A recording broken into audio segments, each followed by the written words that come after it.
There have been many studies of Grant, including 134 biographies, almost as many as on Washington or Lincoln. Each study reflects the attitudes and predilections of the author and the time it was written. William Heseltine, an earlier biographer, attributed the denigration of Grant's presidency to the fact that his enemies wrote better than his friends. Consciously or unconsciously, they stuffed the ballot boxes of history against Grant. Modern historians followed along. Grant did not look like a president any more than he looked like a general. Seedy, careworn, always slightly rumpled and reeking of cigar smoke, he was easy to put down. Those who saw Grant for the first time during the Civil War often made the same mistake. But it was difficult to dismiss Donelson, Vicksburg, and Appomattox. Presidential accomplishment is more ambiguous, and there is always room to disagree about what constitutes political success. David Herbert Donald, Pulitzer Prize-winning biographer of Lincoln, called Grant the most underrated American in history. Not because of his generalship, but because of his political skill as president. "It is easy to see why Grant is often belittled," wrote Donald. "He was not well educated, was not articulate in arguments, was not flashy, had no connection with the Eastern world of intellect and power.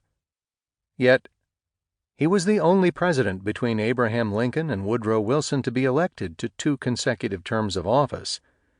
His enemies ridiculed him and belittled him, but he survived them all." It was not just Grant's appearance, or his manner, or the fact that his enemies wrote better than his friends. Grant was condemned because of what he stood for.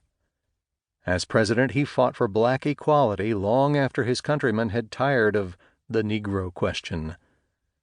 He defended the rights of African Americans in the South with the same tenacity that held the Union line at Shiloh.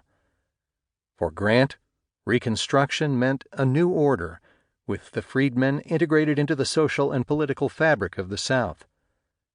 By the late 1870s, that view was no longer fashionable, and for almost 100 years, mainstream historians, unsympathetic to black equality, brutalized Grant's presidency. Similarly, biographies written by academic historians who stressed the inhumanity of war during the Vietnam era denigrated Grant's role in saving the Union. His victories were attributed to a simple willingness to sacrifice troops in battle. That view, off and on, has permeated Civil War historiography, despite the fact that Grant's casualty ratio was considerably lower than Lee's, and his strategic mastery of the Confederate Army was unique among Union generals. Grant made victory look easy.